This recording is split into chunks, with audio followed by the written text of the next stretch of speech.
Well, we're back to working on the Dodge Nitro. Getting everything cleaned up to reinstall the front cover. The head is on and torqued down. I need to torque down the intake manifold. But let me get this cleaned up first. Whoever worked on it before used a lot of silicone on here. It's supposed to take O-rings, and if you're scraping this clean, be very cautious and don't gouge the metal, because the O-ring seals need a nice, good, clean, flat spot. So don't be scratching it. Just scrape it lightly. Get it clean.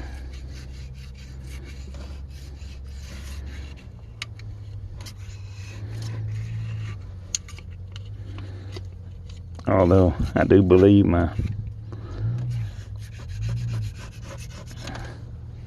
have all the gaskets I actually need, so I might have to use some silicone in a couple of places. Alright, that's clean. Pretty clean. Okay, let's clean the timing cover up. As you can see, there's some silicone material still left in the groove, so we'll clean this up nicely.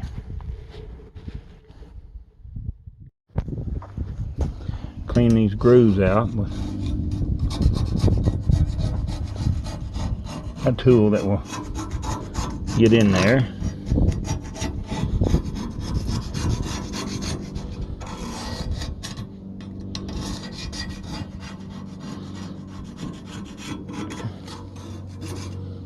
Okay.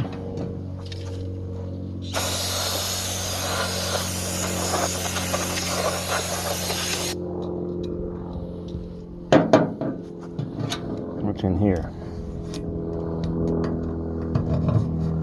Silicone.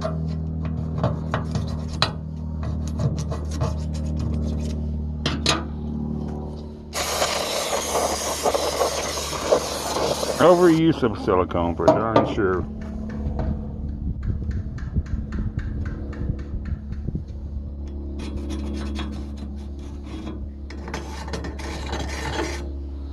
Okay, that looks pretty clean. Let that dry. Alright, I placed these O-rings in here. I sure hope they stay in place while I position this onto the engine. Kind of nervous about them.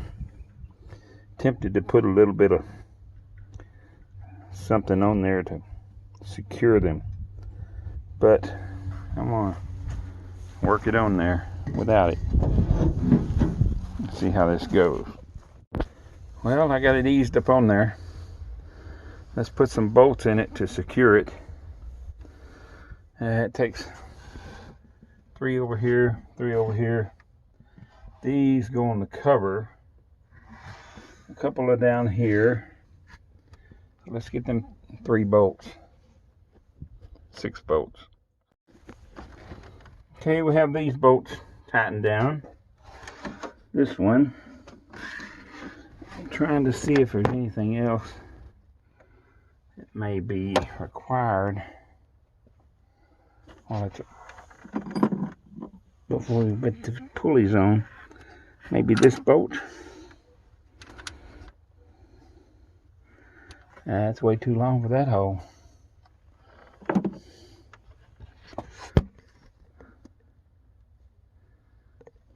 There's not a corresponding one over here, but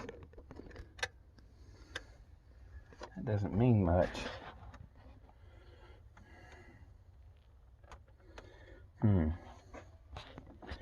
But it does appear that there's been a washer or a head tightened down against that, so there's obviously a bolt that goes there. Let me look around for it. Okay, I found the bolt. So we got these all tight. I don't see any more. These all have a cover, I believe. I don't know about that one though. very confusing to me. I'm going to go ahead and put the water pump on it.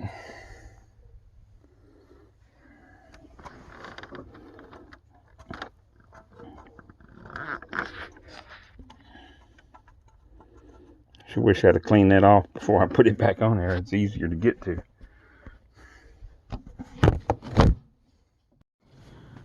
Since I'm reusing this gasket, I wasn't able to get a new one. Maybe I neglected to get it. I don't know. So I put a little bit of silicone on top of that O-ring. Hopefully that'll work good enough. I'm going to use these long bolts first. Ooh. And I'll put the little ones in. I'll show you where these long ones go. Every one of these holes use the same size round bolt, but these have a shoulder on them, as you see, and that's where the longer bolts go. I'm gonna have to put the camera down because I can't manipulate it and start bolts at the same time. Okay, I got all the long bolts in that go on the shouldered pads. Now to put these in, these smaller ones.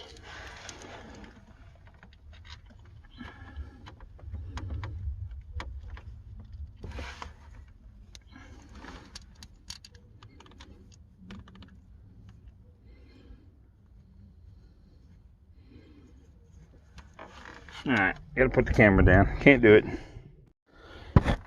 Okay. So we got all the bolts back in the water pump. I had to improvise and use a strange bolt there. I don't know what happened to that bolt. So we got all that done.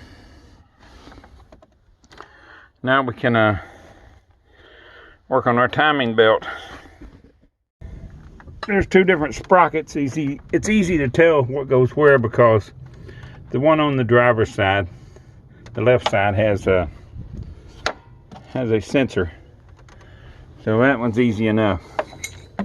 Look at the length of these bolts. It's insanity. Find the keyway up to the key. There, where is it? Is that it? I don't know. Maybe.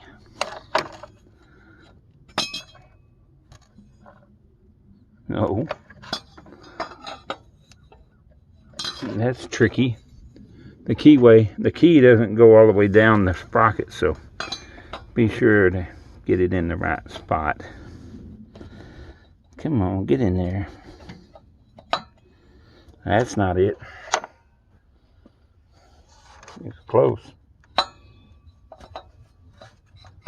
There it is. It's on there now. This one. There's a long bolt in there. What just barely works. You got to stick it through a fin in the radiator fan bracket and then jub it in there.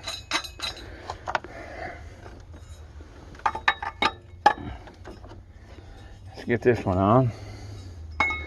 This lined up. The keyway's on the bottom right now. You got a little rust on it. Shaft, it makes it a little difficult. Well, that's not straight. Turn it. I have to get it back off there.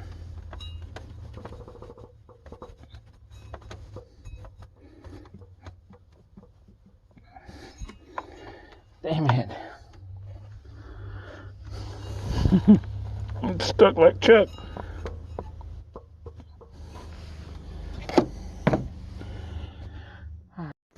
What I need to do is manipulate the belt so it's got good tension on it, and it's actually in time. So I'll work with that now off camera. I'll have to do it off camera because it's going to be a two-handed operation. I can see that right now. Alright, get back with you. So if you're like me and you use the crankshaft bolt to turn the engine over, be sure that you remove that bolt from the crankshaft before you put this cover back on, because there's nothing to grab a hold to on the crankshaft that protrudes beyond this timing cover.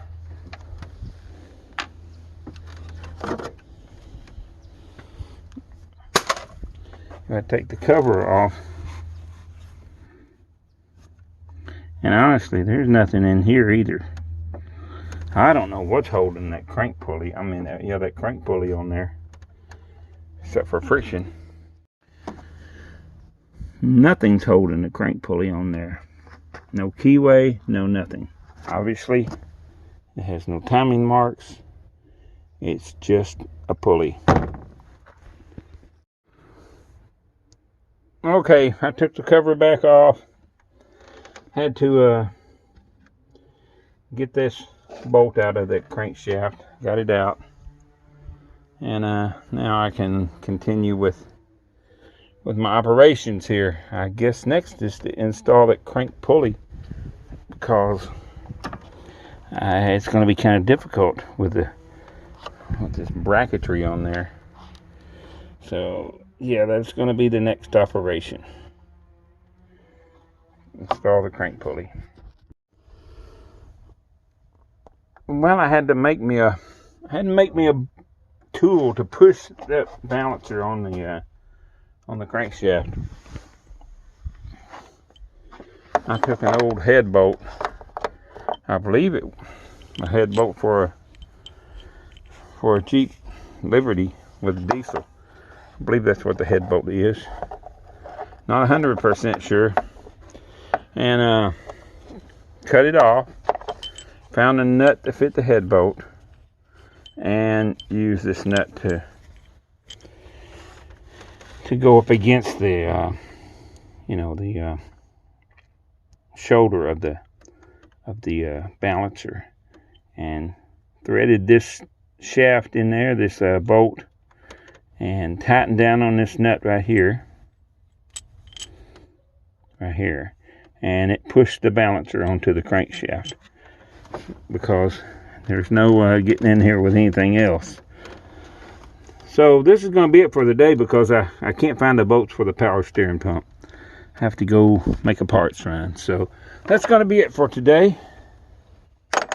Yep, soon this thing will be running. Thanks for watching.